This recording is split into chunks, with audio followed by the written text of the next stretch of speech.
Hi, welcome to my podcast, Becoming a Cut Flower Grower. I'm your host, Lydia, and I'm here to share my year of growing and selling cut flowers. I'll be giving you the lowdown on everything I'm doing and sharing all the highs and lows, the good times and the inevitable disasters, all in real time. Join me on my cut flower journey, starting right now. Hello and welcome to the episode. It is Friday, the 27th of February. 2026, very nearly the end of the month, and it has gone in a flash. I have absolutely no idea where it's gone, but I'm very excited about March starting on Sunday.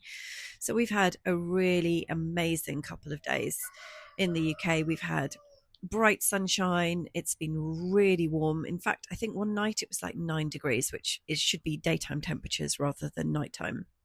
And it's really felt like spring is here, especially Tuesday and Wednesday. And it's just been so amazing. Like, all the birds have been out. And I think for a couple of days, I didn't even listen to any podcasts when I was gardening. I was just enjoying the bird song and all the sounds of spring. It's been so wonderful. So I went and collected my new phone on Wednesday. It took me the afternoon sorting that out. And it's very, very clever. Now, I've had old phones for years and years and years, such a long time. I've had a really, really small old iPhone for years. And it was really handy because it fitted into my back pocket really nicely. And it was tiny. And my eyesight is going now, my close-up eyesight. So when I bought this phone to replace the one that broke on Monday, I bought a bigger screen and a newer phone. And it is quite a leap to go from an old phone to a new phone. They are extremely clever, these new ones. So I had to watch a whole load of YouTube videos just to work out how to do it. But the transfer from the old phone to the new phone is much easier. In fact, I couldn't even use the old phone because it was completely broken. So everything had to come down from the cloud, which is just like magic. And then all these settings and everything just happens like magic. So I guess if anything goes wrong, I wouldn't have a clue how to fix it. But on the plus side, it was nice and quick and easy to do. And so I'm working my way through all the features, but luckily everything seems to be okay at the moment, which is great. I've been actually struggling the last couple of weeks with just not feeling like myself, actually. And I thought I'm going to talk about this very briefly. If you are sick and tired of hearing about menopause or perimenopause or anything, you might want to skip on 5 minutes, because I do want to just raise it again, because I know for some people listening will think this is helpful, and some people think, oh goodness, not this again. So I hope you're on the former and not the latter. But I've had a really busy February, and when I start to forget things and my brain gets a bit foggy, and I just don't feel like I've got a handle on things and on myself, I often think, oh, it's because I'm doing too much. I'm doing too many things. I'm in too many different places, doing lots of different things. And you'll know if you listen to every episode, I've been house sitting for a week, then I went to Spain for a week, and now I'm just sort of playing catch up and running around, and it just seems like an awful lot of stuff going on. And it just kind of dawned on me, the first thing I do is I blame myself. I say, it's my fault. I'm doing too much. I'm, overcommitted, and there's not enough downtime to process things, and maybe I'm not organized enough. I'm quite tough on myself. And then I thought, no, I'm not sure it is. I'm feeling quite warm a lot of the time, and needing windows open and fresh air all the time, and not sleeping brilliantly. And I think my HRT meds need a little bit of a tweak. And I thought I'd bring this up because I certainly had this perception that when I started my HRT meds, I would just start them and I would get all my levels sorted, and then I would be absolutely fine. And it would just go on like that, for years and years and years. And then maybe there'd be a change in a few years or something. But ultimately, once you'd worked out how many doses of whatever, excuse me, you're applying, or how many tablets you're taking, that was it. It would be sorted. And it's not like that. And I've had a really good run all over the winter of feeling completely leveled out, completely normal, very much in control. You might remember, if you were listening over Christmas, when I was testing out the testosterone gel, I was firing on so many cylinders. I was just blasting myself into space half the time. I was really like on the ball, and things have felt very strange in the last month. And I think I need to stop blaming myself for it and say, well, actually, I think my hormones are doing something a little bit funny. So I will be sorting that out quite urgently, because it's a very weird feeling when you start to feel out of control, quite miserable and depressed, for absolutely no reason. There is nothing wrong going on. I mean, yes, we've just had a long winter, and I'm itching to get going with spring and everything, but you kind of get to know what your baseline feelings should be. And I think when I start getting quite depressed and overwhelmed for no reason, it is normally down to my hormones. And it is quite tough managing lots of things when your hormones are all over the place. And I wanted to say this morning that even when you start an HRT journey, it is not smooth and flawless. And it is to be expected that your body keeps changing and your hormone levels just fluctuate. And it's nothing to worry about, but it is something that I need to keep an eye on, because I don't like feeling like I'm not managing things properly. And just there's no reason for like sudden sadness to appear. Nothing has happened. So I would want to say, because you might be interested in this, and if you're not, I'm sorry, fast forward, that it's important. I think I wish I'd known. I wish somebody told me to keep an eye on my mood and my hormones in my mid to late 30s, because that's when things started to take a real slide for me. And certainly in my 40s, it has definitely been a roller coaster. And it's important to know in the background that it could be your hormones that are giving you problems. Like, don't jump straight away like I do to blame yourself and think that you just need to cut everything out of your life because you're taking on too much, because you don't want to be just sat at home watching TV, because you'll be just as miserable doing that. It's important, excuse me, to get my levels sorted out so that I can function the way I need to. And I'm a busy person, and there's a lot of things going on, and I need to be fighting fit for that.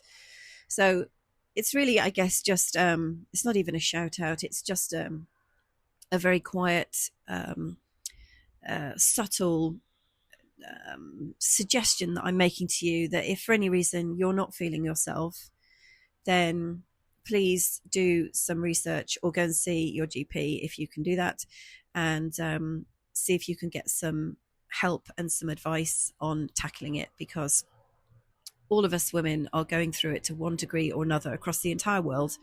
And there's remarkably little information and research out there. There is quite a bit on the internet about the physical symptoms and things, but I think in terms of awareness of when we should be reaching out for that help, I still don't think that there's that much out there. And having gone through a really, really rocky period with mine, I sort of feel like I want to tell as many women as possible that these things are happening, and they're happening to all of us to varying degrees. But it is important to do something about it so that you don't end up in a black hole of doom like I can do sometimes. And just kind of lose hope, I suppose, which sounds really dramatic. And it's not like I'm, suicidal or anything even remotely like that. But I can get into these sort of losing hope things and feeling really despondent. And it's hard to get excited about running a cut flower business, certainly at this time of year when there's not an awful lot happening for me at the moment.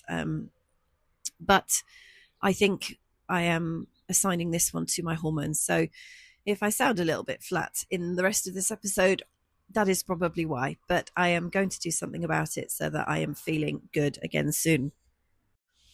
Okay, well, here is the plant profile for this week, and I've gone a little bit rogue. I'm not doing a flower this week. I'm actually going to do a foliage plant, and I'm going to do the one that was joint number 1 on my most profitable list in 2025, and that is the Hazel, which tied with the beech.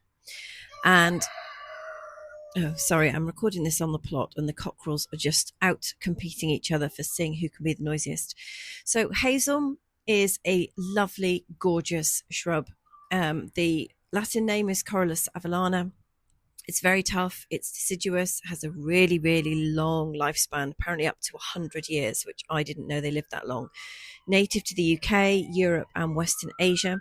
And I have a couple that were on the plot when I actually started to keep the chickens up here, and didn't do anything with them at all for the first couple of years I was up here. And they've actually become really indispensable plants for me. So they grow very, very big. They get up to about 15 foot tall if they're just left, with quite a similar spread. So the chickens absolutely love hanging around under them because they just give a lovely, lovely shady base. They are multi-stemmed, so they'll sort of branch out from the bottom. So you get lots and lots of lovely stems coming up. And then these very pretty roundish leaves with a slightly serrated edge, not sharp like nettles, but just with a little bit on the edge. And they are wind pollinated. So if you actually want them just for hazelnuts, which you can do, you do need to have a couple so that they fertilize each other. And I have found them to be absolutely wonderful plants. And I've coppiced them once, I think, and they will be done again very shortly. Now, the plant itself is tolerant of most soils, so you can put them almost anywhere. They hate waterlogging like the rest of us. I don't blame them for that. And they do like full sun to partial shade, so they'll cope with a wide range of conditions. And the best thing to do with them is to coppice them down to the ground every year for really nice, beautiful, straight stems, which have an absolute multitude of uses, like pea sticks, bean poles, to climb your runner beans up. And then if you want to get into anything more adventurous, like making hurdles or wattle fences or anything like that. The only pest that is a serious problem for them is a hazel leaf miner, and that eats the leaves, which is obviously a problem if you're going to sell them. But I had a couple of damaged stems last year. I don't know that I've got the miner, but there's always some that just get damaged when they're in the bud stage, or pigeon flies through, or something happens, and I just took those individual leaves off.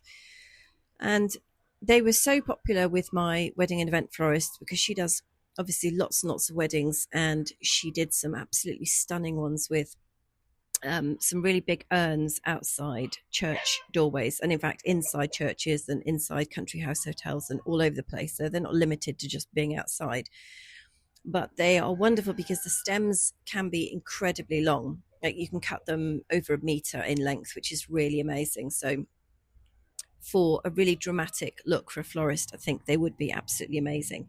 And they've got obviously this wonderful structure. You've got a really nice, not a thick, fat stem that you can't work with, but a really nice, it's probably anything from a pencil up to like a fat marker pen type of thickness. And the catkins are also very beautiful if you get those. They're just lovely. I do love cutting those. And they last a really long time, the stems, in a vase or an arrangement. They're really, really robust once they get cut. And I think for us growers, the advantages of them are that they are super, super low maintenance. Apart from an annual coppicing, there's really virtually nothing else that needs to be done to them, which equates to a low cost of production, which is what we all want. Very easy to harvest and very popular with the florists. And the best way to get them, I think, based on my gardening experience, because I haven't bought any hazel plants for the cut flower plot yet, is to get them from hedging companies. So things like Hedges Direct and places like that in the UK, and they will send them out as bare root whips. And they normally come tied up in a bundle in a plastic bag that gets thrown out of a delivery driver's van on your driveway, and you unpack them and think they've sent you a whole load of dead sticks, but they will turn into something fabulous in quite a short space of time. Nothing, I don't think, to cut in year one. You need to let them just get settled in before you start cutting lightly in year two, and then from years 3, 4 onwards, you should be able to just coppice them as normal. They really do want to just grow. They're not a shrub that you're going to get from the garden centre and it's faffling around for years and years and having to think about it and being precious. Like, they're super tough, very robust. They'll just get on with it. So as long as you leave enough space, obviously you don't want them to turn into like 15-foot monsters, but you're only going to be coppicing them once a year. So just make sure you plant enough space so that they've got space to breathe and to just be themselves and form a nice shape, and so that you can obviously get all the way around them without getting knocked by the adjacent plant next door to it. So I think I would actually be very tempted to buy some more whips in the future, because I do think they are really, really great little plants, and very cheap to get off the ground. And then, as I say, very little that you have to do to them. So nice, decent cost of production on that. So that is my plant profile for today. And if you're not growing any hazel at the moment, then perhaps you would think about getting some. The other one that you could get is the corkscrew or the contorted hazel, which is like a special one, which has these amazing twisty, literally as it sounds, corkscrewy stems, which are amazing to make displays with. Absolutely stunning. They're so beautiful, and also in demand. So that's the profile for today.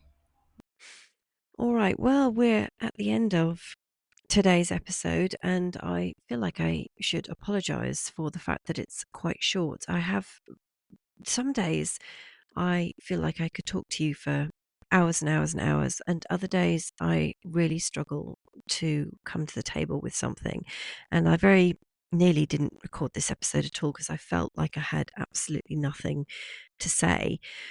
Um, it's a really funny time of year, actually. And when I look back at what I did last year, I'm amazed I managed to talk so much, to be honest, because I hadn't even got going. And I think that's why I'm struggling at this time of year to record now, because I feel so much like, how live it is, and recorded on the day, and it's all about what's happening, and I want to share exactly what's happening. And it does feel like it's a really quiet time at the moment, because it is a really quiet time for me. I haven't got going, and I know lots of growers have, and I haven't. So I just feel like I haven't got enough to share with you about what I'm actually doing on a day-by-day basis. And I just did so much of the planning work very, very early in the winter and over Christmas, and I was rushing. I think I was very excited. I wanted to get it all done, and then I've done it, and then of course can't start on the seed sowing yet. So there is just this gap, and it's yeah, I don't know. I've just struggled a bit anyway to do today's episode, so I'm sorry that it's not like a really long, informative, exciting episode. Anyway, that's really what I wanted to say, that there is, I think, more work going on in the plot that I'm not having to have anything to do with it. The roses are just growing, and all the perennials, the shrubs, and everything's just doing its thing without me getting involved, which was part of the reason why I wanted to have those types of plants, so that I wasn't every minute of every day, excuse me, um, doing something, because I just seem to be extraordinarily busy with other stuff, which is not how I want it to be. I want to be busy on the plot. So that is the main problem that I have. I think I'm doing things in reverse. I'm doing more now that is not related to cut flowers in order to pay the bills than I was this time last year. But everything is doing what it does on the plot, and that is great. And I will be starting my seeds next week. So I hope I will have a longer, more exciting episode for you then. So I hope you have a very wonderful weekend, and please do come back and join me next week. You're always very welcome. All the very best.